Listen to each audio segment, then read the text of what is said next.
भगवान श्री कृष्ण के बारे में तो आप सब जानते ही हैं और ऐसा दुनिया में कोई भी नहीं होगा जो उनकी कथा से रूबरू ना होगा। सभी को उनके जन्म की एक एक बात याद है। खैर, आज हम बात करेंगे कि आखिर धरती माँ को गौ रूप में ब्रह्मा के पास जाकर आखिर किस वजह से भगवान विष्णु को कृष्ण के रूप में आने के लिए कहना पड़ा। चलिए जानते हैं। आप देख रहे हैं दा भक्ति। अगर आपने अभी तक हमारे चैनल को सब्सक्राइब नहीं किया तो सब्सक्राइब अवश्य करें और बेल आइकन जरूर दबाएं, क्योंकि भक्ति में ही है असली शक्ति। दोस्तों, एक बार धरती माता बहुत दुखी हुई। कंस जैसे बहुत सारे असुरों ने धरती माँ को परेशान कर दिया। धरती पर पाप बढ़ गया। पृथ्वी ने गौ का रूप बनाया और आंखों में आंसू लिए ब्रह्मा के पास गई और कहा, बेटा ब्रह्मा, मेरे ऊपर पाप बहुत बढ़ गया है और मैं पाप से दबी जा रही हूँ। पृथ्वी की बात सुनकर ब्रह्मा जी बहुत दुखी हुए। उन्होंने विष्णु के पास शीर्ष सागर में जाकर उपस्थिति दर्ज करवाई। ब्रह्मा जी के साथ सारे देवता और भगवान शिव भी थे। सभी देवों ने मिलकर भगवान विष्णु की स्तुति की। भगवान की आकाशवाणी सुनाई दी। ब्रह्मा बोले कि देवताओं, मुझे भगवान की आज्ञा हुई है कि मैं जल्द ही धरती पर देवकी और वासुदेव के पुत्र के रूप में जन्म लूंगा। मेरे साथ श्री बलराम जी और राधा जी भी अवतार लेंगे। तुम सभी अपने अपने अंशों से जाकर यादव कुल में अवतार धारण करो। सब देवताओं ने भूरी भूरी प्रशंसा की।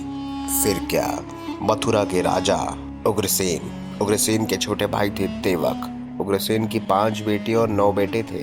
देवक महाराज के 4 पुत्र और 7 बेटियां थी, जिनमें से अपनी 6 बेटियों की शादी उग्रसेन ने बेटे वसुदेव से कर चुके थे। अंत में देवकी की शादी भी वसुदेव से मंगल मुहूर्त पर कर दी गई। ये कंस की चचेरी बहन थी। देवता फूलों की बारिश कर रहे थे। मंगल गान गाया जा रहा था। महाराज ने बहुत सारा सम्मान अपनी बेटी को दिया। जब विदाई का समय आया तो रथ में देवकी और वासुदेव दोनों विराजमान थे। सबकी आंखों में आंसू थे। कंस भी रो रहे थे। कंस को अपनी बहनों से ज्यादा देवकी से प्रेम था, क्योंकि घर में वह सबसे छोटी थी। कंस कहते हैं कि उन्होंने अपनी बहन को इतना प्यार दिया तो क्या वह इसके घर तक इसे छोड़ नहीं सकते। कंस ने सारथी को उतार कर खुद घोड़े की रस्सी पकड़ ली और महलों की ओर चला। तब बीच राजपथ पर पहुंचते ही एक आकाशवाणी हुई, अरे कंस, जिस बहन को तू इतना लाड प्यार से विदा कर रहा है, इसी का 8वां पुत्र तेरा काल बनेगा।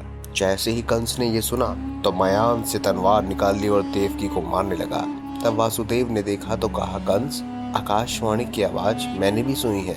देखो कंस, जिस दिन संसार में जीव पैदा होता है उसी दिन मौत भी निश्चित हो जाती है। अगर देवकी के बालकों से तुम्हारी मृत्यु होने वाली होगी तो कोई नहीं टाल सकता, लेकिन एक बात मैं तुमसे कहना चाहता हूँ, तुम्हें अपनी बहन से डर नहीं है, इसके बेटों से है। तो मैं आज प्रतिज्ञा करता हूँ, जितने भी देवकी के बालक होंगे सब लाकर तुम्हें दे दूंगा। वासुदेव ने अपने जीवन में कभी झूठ नहीं बोला था, इसीलिए कंस को विश्वास हो गया। कंस ने देवकी और वासुदेव दोनों को बंधन से मुक्त कर दिया। कुछ समय बाद देवकी का बेटा हुआ। नाम रखा कीर्तिमान। वचन के अनुसार वासुदेव ने बालक को लाकर कंस को दे दिया और कंस ने कहा कि मुझे इस बालक से डर नहीं, बल्कि 8वें बालक से है। तुम ले जाओ इसे। वासुदेव बालक को लेकर चले गए। नारद उसी समय कंस के पास आए और पूरी बात बताई। तो कंस ने कहा कि अभी पहले पुत्र का जन्म हुआ है, मुझे 8वें बच्चे से डर है, पहले से नहीं। तब नारद जी ने 8 दानों की माला लेकर कंस के हाथ में दी और कहा, दाने गिनो। कंस ने कहा, इसमें तो 8 दाने हैं। अब आप पहले मनके से नहीं, दूसरे से गिनती शुरू करो। पहले वाले को अंत में गिनना। जब कंस ने गिना तो पहला वाला 8वें नंबर पर आया। इस तरह कंस का माथा पिनक गया। नारद जी ने तो शिक्षा दी थी कि हर बालक में भगवान का वास है, लेकिन कंस ठहरा उल्टी बुद्धि वाला। उसने हर बालक को मार डाला। और उसके बाद तो पता ही है आपको कि किस तरह से भगवान कृष्ण का जन्म हुआ। तो दोस्तों, अगर आपको हमारी वीडियो अच्छी लगी हो तो वीडियो लाइक करें, हमारे चैनल को सब्सक्राइब करें और इसे ज़्यादा से ज़्यादा शेयर अवश्य करें। धन्यवाद।